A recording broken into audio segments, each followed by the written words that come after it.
Okay, ladies and gentlemen, let's let the fun begin. What we're going to do is we're going to talk about graphing sine and cosine. Alright, so to graph sine and cosine, you simply have to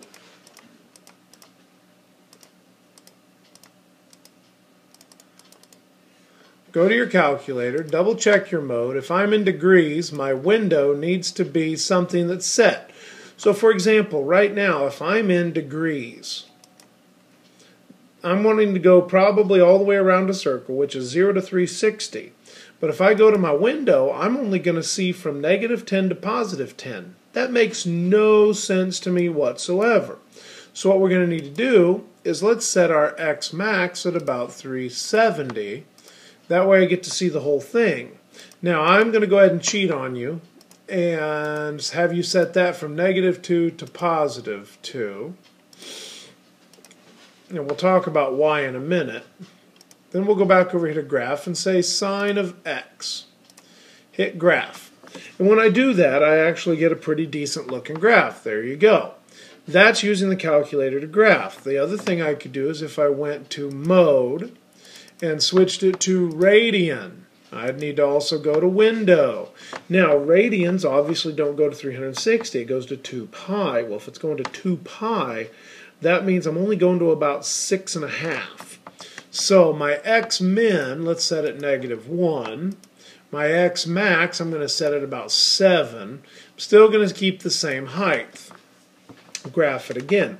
Now, ladies and gentlemen, I don't want to have to explain to you 19 times why your graph isn't showing up when you can't match up your window to your radians or your window to your degrees.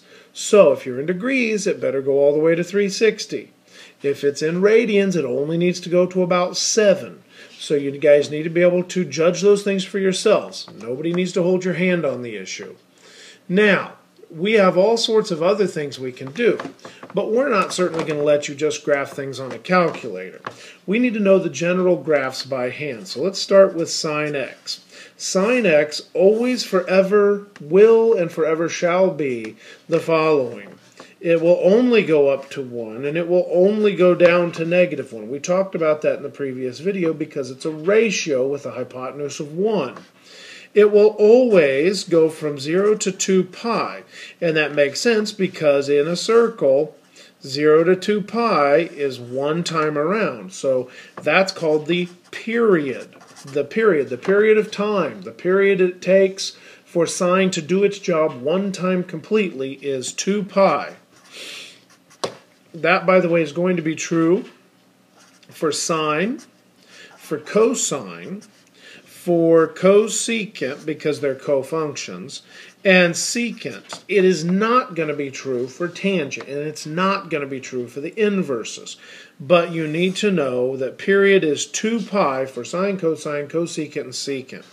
Now, always and forever, you will take your graph and you will break it up into 4 chunks.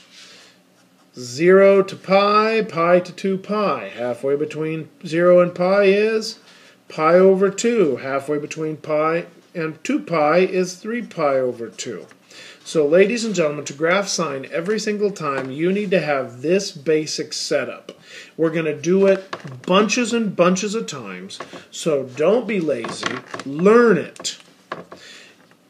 What you can do is you draw dotted lines across the top and dotted line across the bottom at 1 and negative 1. At 0 degrees, we talked in our other special video that at 0 degrees, hypotenuse equals 1. Opposite equals 0, adjacent equals 1. So if I want the sine of 0 degrees, the answer is going to be 0 over 1. Which means I have a point at 0. At 90, 1, 1, 0, so hypotenuse, opposite. Sine is opposite over hypotenuse, which is 1 over 1, so it's up at 1. At pi, we've gone back to where the opposite is 0, the hypotenuse is 1. So I have sine of 180 equals 0 over 1, or 0. Down here at 270, it's negative 1 and 1. So you end up at negative 1. And finally, at 2 pi, it's back to being 0. So by connecting the dots with a curvy line, I get a graph of sine. Now, cosine is going to work the exact same way. We're going to start the exact same way, negative 1 to 1. We have, let's move 2 pi in here to be the same, 2 pi, pi over 2, 3 pi over 2. Again, let's take a look over here. At 0 degrees, we have hypotenuse 1, opposite 0, adjacent 1. Well, cosine of 0 degrees is adjacent over hypotenuse, so 1 over 1. Then at 90, you have hypotenuse 1, opposite 1, adjacent 0. So cosine of 90 is adjacent over hypotenuse, which is 0 over 1. So it's going to be at 0. Over here at 180, I have 1, 0, negative 1, adjacent over hypotenuse, negative 1. Then we're going to come over here, and I'm going to get adjacent of 0, hypotenuse of 1. So you get 0 over 1 is 0. And finally, when we get back to 360, it'll go back to 1. So we have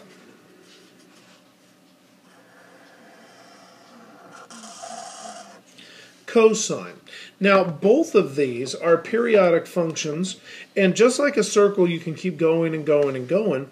These existed before you put your major period up, and they will continue on after your major period. Same thing here. It's going to just repeat. It's a rinse, wash, repeat situation. But what we're caring about is the primary period, the primary cycle. So really, when we talk about sine x, it goes on forever in both directions. Cosine x forever in both directions, but we're looking at the primary period, or the primary cycle, because if I can describe one cycle of it, then automatically I've described the rest of the graph. So, with that, we're ready to do something a bit more fun. Just like we have f of x equals x squared minus 2, that's taking a standard parabola and moving it down 1, 2. Just like I can take f of x and say x minus 3, the quantity squared, that's taking a standard parabola but moving it over 3 units. I vertically shifted, I horizontally shifted. Now I could also do the following. F of x equals 4x squared. Well, instead of a standard x squared, 4x squared is going to be a lot skinnier because it's going to go up faster. It's going to go up higher. Now, if I put f of x and I put a negative in front of the x squared, not in with the x, in front, that's going to take it and flip it over from standard position. So standard position, upside down. If I were to take f of x, but I were to put the negative in with the x, well, that's kind of silly in the case of x squared because it's going to just flip it over horizontally and it's going to look exactly the same. But if I put all these things together, they can be shifted and moved all over the place. So your practice problem that you need to turn in is f of x equals negative x plus 3, the quantity squared, minus 4, let's go plus 4, and let's put a negative 5 up front. There you go. Graph that problem right there. Negative 5 quantity x plus 3 squared plus 4. All right. So let's go on to something more fun. Your next problem will be to do something like the following.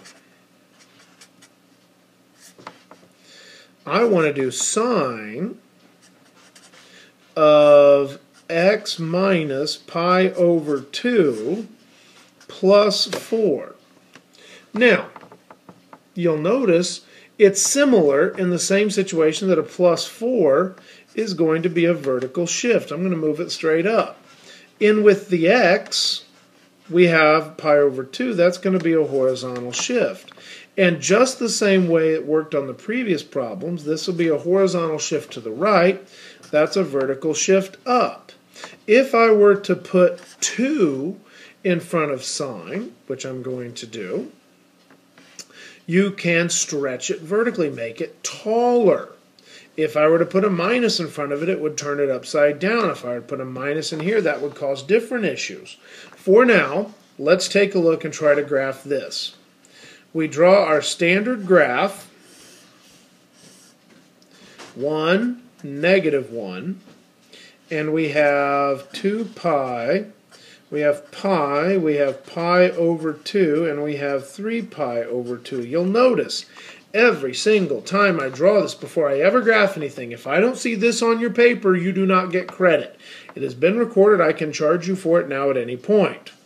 A standard sine wave, if we go back, starts at 0, goes up to 1, comes back to 0, down to -1, back up to 0, so it looks like this. Now, from there, we need to figure out, well, what does 2 mean? It means it's going to be taller, but in this case, it's centered around 0, so it's going to be taller and deeper. So we're now going to go up to 2 and down to -2. So it's just as if I take this graph, pull on those 2 pieces and go and stretch it this way, up and down, just like on the parabola. The vertex does not change. The solutions here also do not change. Stays, up, stays, deeper, stays. And there we go, we made it taller. So that is your amplitude, which now that we're talking about waves makes a whole lot of sense. Now, we want to start by going over, horizontally shifting pi over 2. So instead of starting here, we're actually going to start right here. All you have to do to horizontally shift is to take each point and move it over the same amount. So I move this over, I'm going to move this over, move this over, move this over, move this over. So instead of 2 pi, it's going to be 5 pi over 2. And now connect the dots. So you'll see it's the same exact shape. It's just been scooted over. Okay? Now, the last step of the puzzle is the vertical shift. Vertical shift, well, it was centered at 0. Now it's going to be centered at 4. Which means if the new center is at 4, it's going to go from the center down 2 and up 2. So, this point was at the center, it's still at the center. This point was at the top, it's still at the top. This point at the center, it's still at the center. This point at the bottom, still at the bottom, and back to center. My final graph looks like this. It has been stretched taller, scooted over, scooted up. That's what we need to do. I need to see you having drawn this example as number 2 on your page. Finally, number 3, I want you guys to do number 3. I want you to attempt 2 cosine, parenthesis, x minus 1, and I'm going to cheat, and I'm going to put 3, a -3 up front. Just because I move the vertical shift from the back to the front doesn't change anything. It's still the thing that's tacked on. It's just up at the front. I need to see that graph on your homework.